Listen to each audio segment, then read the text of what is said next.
When human beings began to increase in number on the earth and daughters were born to them, the sons of God saw that the daughters of humans were beautiful, and they married any of them they chose. Then the Lord said, My spirit will not contend with humans forever, for they are mortal, their days will be 120 years. The Nephilim were on the earth in those days and also afterward when the sons of God went to the daughters of humans and had children by them. They were the heroes of old, men of renown.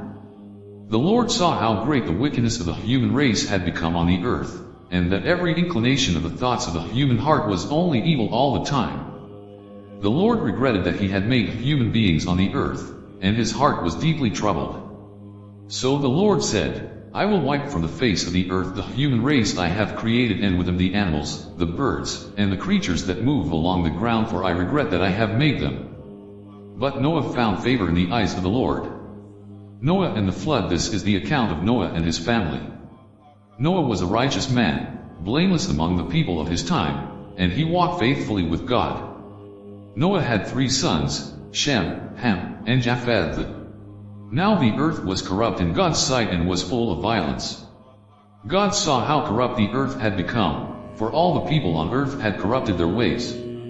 So God said to Noah, I am going to put an end to all people, for the earth is filled with violence because of them. I am surely going to destroy both them and the earth. So make yourself an ark of cypress wood, make rooms in it and coat it with pitch inside and out.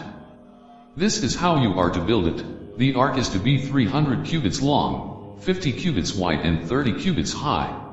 Make a roof for it, leaving below the roof an opening 1 cubit high all around. Put a door in the side of the ark and make lower, middle, and upper decks. I am going to bring flood waters on the earth to destroy all life under the heavens, every creature that has the breath of life in it. Everything on earth will perish. But I will establish my covenant with you, and you will enter the ark, you and your sons and your wife and your sons' wives with you. You are to bring into the ark 2 of all living creatures, male and female, to keep them alive with you. 2 of every kind of bird, of every kind of animal and of every kind of creature that moves along the ground will come to you to be kept alive. You are to take every kind of food that is to be eaten and store it away as food for you and for them. Noah did everything just as God commanded him. The Lord then said to Noah, Go into the ark, you and your whole family, because I have found you righteous in this generation. Take with you 7 pairs of every kind of clean animal, a male and its mate, and 1 pair of every kind of unclean animal, a male and its mate, and also 7 pairs of every kind of bird, male and female, to keep their various kinds alive throughout the earth. 7 days from now I will send rain on the earth for 40 days and 40 nights, and I will wipe from the face of the earth every living creature I have made. And Noah did all that the Lord commanded him. Noah was 600 years old when the flood waters came on the earth. And Noah and his sons and his wife and his sons' wives entered the ark to escape the waters of the flood. Pairs of clean and unclean animals, of birds, and of all creatures that move along the ground, male and female, came to Noah and entered the ark, as God had commanded Noah. And after the 7 days the flood waters came on the earth. In the 600th year of Noah's life, on the 17th day of the 2nd month, on that day all the springs of the great deep burst forth, and the floodgates of the heavens were opened. And rain fell on the earth 40 days and 40 nights. On that very day Noah and his sons, Shem, Ham, and Japheth, together with his wife and the wives of his 3 sons, entered the ark. They had with them every wild animal according to its kind, all livestock according to their kinds, every creature that moves along the ground according to its kind, and every bird according to its kind, everything with wings. Pairs of all creatures that have the breath of life in them came to Noah and entered the ark. The animals going in were male and female of every living thing, as God had commanded Noah. Then the Lord shut him in. For 40 days the flood kept coming on the earth, and as the waters increased they lifted the ark high above the earth. The waters rose and increased greatly on the earth, and the ark floated on the surface of the water. They rose greatly on the earth, and all the high mountains under the entire heavens were covered. The waters rose and covered the mountains to a depth of more than 15 cubits. Every living thing that moved on land perished, birds, livestock, wild animals, all the creatures that swarm over the earth, and all mankind. Everything on dry land that had the breath of life in its nostrils died. Every living thing on the face of the earth was wiped out. People and animals and the creatures that move along the ground and the birds were wiped from the earth. Only Noah was left, and those with him in the ark. The waters flooded the earth for 150 days, but God remembered Noah and all the wild animals and the livestock that were with him in the ark, and he sent a wind over the earth, and the waters receded. Now the springs of the deep and the floodgates of the heavens had been closed, and the rain had stopped falling from the sky. The water receded steadily from the earth. At the end of the 150 days the water had gone down, and on the 17th day of the 7th month the ark came to rest on the mountains of Ararat. The waters continued to recede until the 10th month, and on the first day of the 10th month the tops of the mountains became visible. After 40 days Noah opened a window he had made in the ark and sent out a raven, and it kept flying back and forth until the water had dried up from the earth. Then he sent out a dove to see if the water had receded from the surface of the ground. But the dove could find nowhere to perch because there was water over all the surface of the earth, so it returned to Noah in the ark. He reached out his hand and took the dove and brought it back to himself in the ark. He waited 7 more days and again sent out the dove from the ark. When the dove returned to him in the evening, there in its beak was a freshly plucked olive leaf. Then Noah knew that the water had receded from the earth.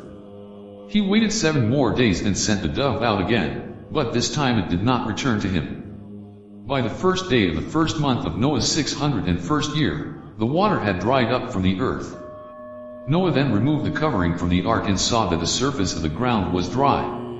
By the 27th day of the 2nd month the earth was completely dry. Then God said to Noah, "Come out of the ark, you and your wife and your sons and their wives. Bring out every kind of living creature that is with you, the birds, the animals, and all the creatures that move along the ground, so they can multiply on the earth and be fruitful and increase in number on it." So Noah came out, together with his sons and his wife and his sons' wives. All the animals and all the creatures that move along the ground and all the birds, everything that moves on land, came out of the ark, one kind after another. Then Noah built an altar to the Lord and, taking some of all the clean animals and clean birds, he sacrificed burnt offerings on it. The Lord smelled the pleasing aroma and said in his heart, "Never again will I curse the ground because of humans, even though every inclination of the human heart is evil from childhood. And never again will I destroy all living creatures, as I have done. As long as the earth endures, seed time and harvest, cold and heat, summer and winter, day and night will never cease." Then God blessed Noah and his sons, saying to them, "Be fruitful and increase in number and fill the earth. The fear and dread of you will fall on all the beasts of the earth, and on all the birds in the sky, on every creature that moves along the ground, and on all the fish in the sea. They are given into your hands. Everything that lives and moves about will be food for you. Just as I gave you the green plants, I now give you everything. But you must not eat meat that has its lifeblood still in it. And for your lifeblood I will surely demand an accounting. I will demand an accounting from every animal. And from each human being, too, I will demand an accounting for the life of another human being. Whoever sheds human blood, by humans shall their blood be shed. For in the image of God has God made mankind. As for you, be fruitful and increase in number, multiply on the earth and increase upon it."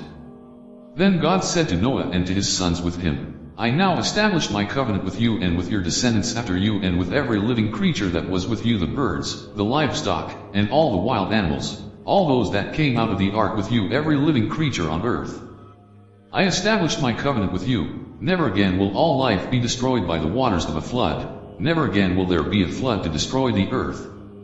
And God said, "This is the sign of the covenant I am making between me and you and every living creature with you, a covenant for all generations to come. I have set my rainbow in the clouds, and it will be the sign of the covenant between me and the earth. Whenever I bring clouds over the earth and the rainbow appears in the clouds, I will remember my covenant between me and you and all living creatures of every kind. Never again will the waters become a flood to destroy all life.